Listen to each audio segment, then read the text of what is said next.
Selamat pagi anak-anak ibu sekalian. Berjumpa kembali dalam pelajaran bahasa Indonesia bersama Ibu Nebaho. Pada pertemuan ini kita memasuki bab yang ketiga, yaitu teks cerita pendek atau teks cerpen. Melalui teks cerpen ini kita belajar menjadi arif dan bijaksana. Kita ikuti slide berikutnya ya. Selamat menyaksikan.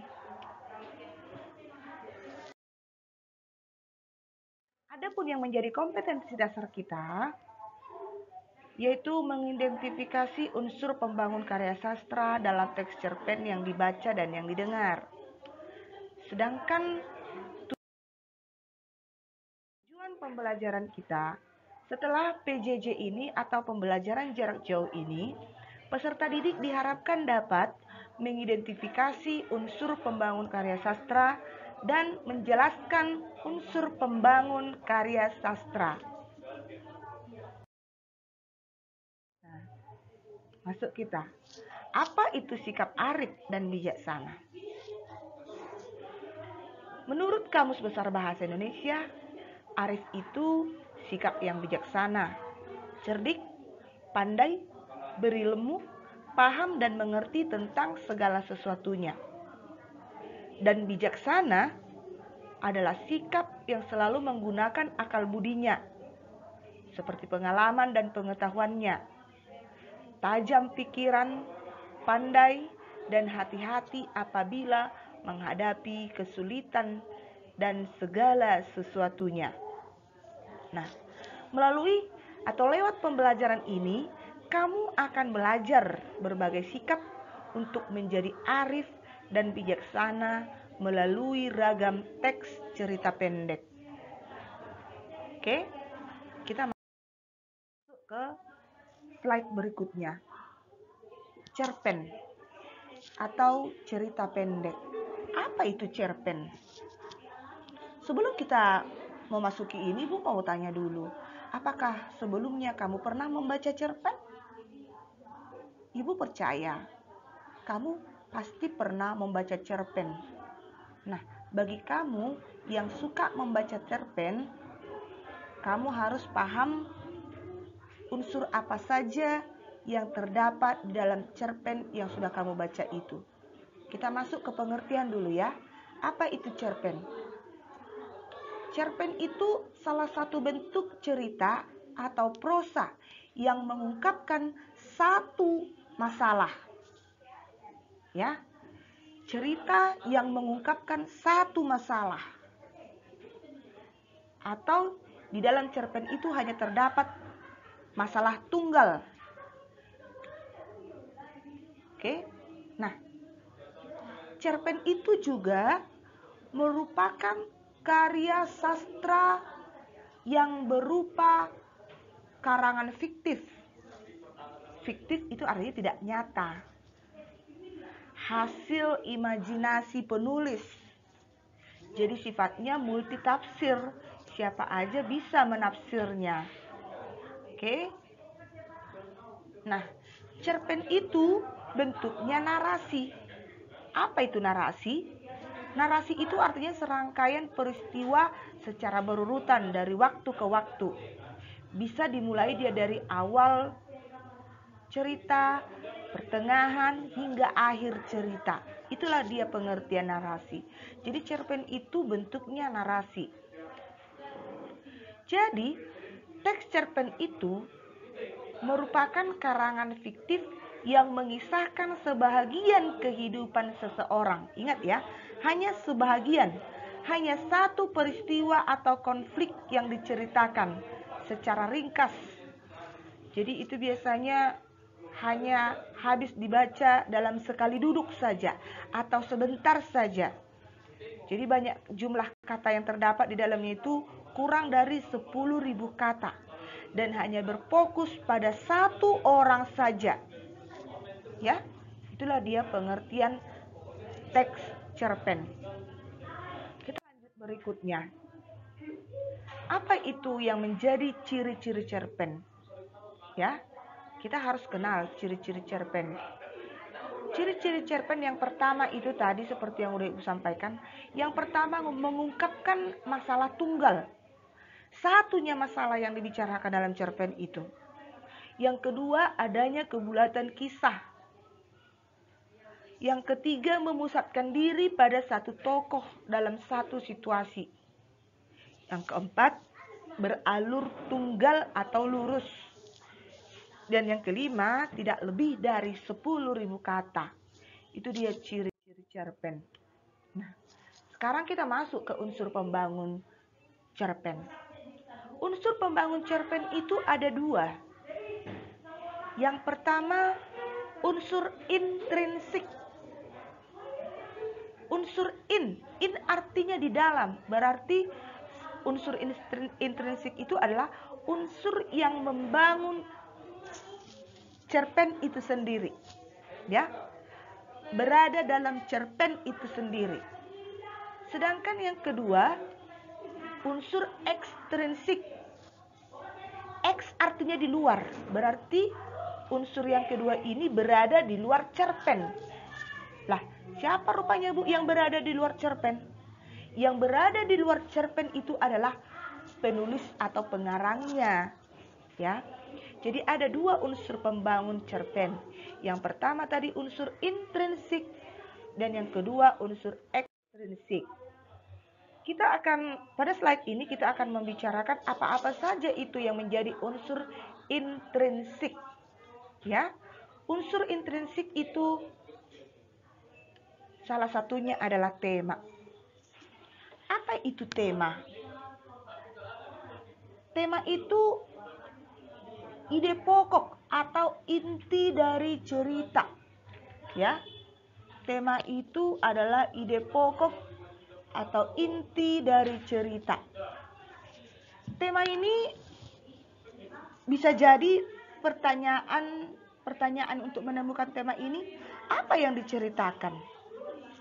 Atau bercerita tentang apa cerpen itu? Kalau pertanyaan itu kau gunakan dalam cerpen, dapatlah nanti temanya. Ya. Yang kedua, unsur intrinsik yang kedua, tokoh. Dalam cerpen itu ada tokoh.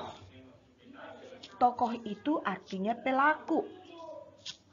Siapa saja yang menjadi pelaku dalam cerpen? Boleh orang, boleh hewan, boleh yang dibendakan. Ya, atau yang dipersonifikasikan. Sedangkan penokohan itu adalah karakter si tokoh yang tadi. Bagaimana karakternya? Penokohan ini ada jenisnya, ada yang protagonis, antagonis, tritagonis. Ya. Kalau protagonis itu tokoh yang karakternya baik, dan antagonis itu adalah kebalikannya, tokoh yang berperan tidak baik atau bisa dikatakan jahat. Sedangkan tritagonis itu kedua-duanya. Ya, kadang dia bisa berbuat baik atau bahkan berbuat jahat, itu dia tritagonis. Kemudian dalam unsur intrinsik cerpen itu juga terdapat latar atau disebut dengan setting. Latar ini ada juga beberapa macam, misalkan latar waktu, latar tempat, latar situasi, latar psikologis, ya. Kemudian yang keempat itu alur. Alur ini artinya jalan cerita atau jalan yang membangun sebuah cerita, ya. Jadi alur ini juga nanti terdiri dari beberapa macam. Ada alur maju, alur mundur, atau alur campuran, atau alur gabungan, maju mundur. Kemudian amanat atau tendens. Di dalam cerpen selalu terdapat amanat. Amanat itu apa? Amanat itu adalah pesan yang ingin disampaikan penulis melalui cerita pendek tersebut kepada orang yang membaca. Ya. Amanat ini bisa jadi dia ditulis secara tersirat. Tidak nampak dia tapi bisa kita ketahui, ya, tersirat di dalam cerita pendek tersebut. Ya, kemudian masuk kita ke sudut pandang. Sudut pandang ini juga termasuk unsur intrinsik. Apa itu sudut pandang? Atau kata lainnya point of view. Sudut pandang ini adalah posisi pengarang atau penulis dalam cerita itu. Posisi pengarang atau penulis dalam cerita itu. Apa maksudnya, Bu? Maksudnya di situ, apakah si penulis itu menceritakan dirinya sendiri atau menceritakan kisah orang lain? Ya. Kalau dia menceritakan dirinya sendiri, dia menggunakan kata ganti aku. Dan kalau dia menceritakan kisah orang lain, maka dia akan menggunakan kata ganti dia. Ya. Untuk lebih jelasnya, kamu bisa lihat nanti dalam modul yang akan Ibu bagikan juga. Oke. Nah, setelah tadi kita bercerita atau menjelaskan tentang unsur intrinsik, sekarang masuk kita ke unsur ekstrinsik. Tadi sudah Ibu sampaikan, ekstrinsik itu X di luar. Berarti ini unsur yang menceritakan hal-hal yang bersangkut paut di luar cerpen. Siapa itu di luar cerpen? Ya, penulisnya itu tadi. Apa-apa saja rupanya itu unsur ekstrinsik, Bu? Perhatikan. Unsur ekstrinsik itu adalah latar belakang budaya pengarang. Kalau dalam latar belakang budaya pengarang ini, yang dibicarakan di sini tentang riwayat hidup pengarang. Kemudian tentang kondisi psikologis pengarang. Kemudian tentang aliran sastra si pengarang tersebut. Unsur ekstrinsik berikutnya adalah latar belakang pendidikan pengarang. Kemudian latar adatnya. Kemudian nilai-nilai yang terdapat di dalam cerpen itu.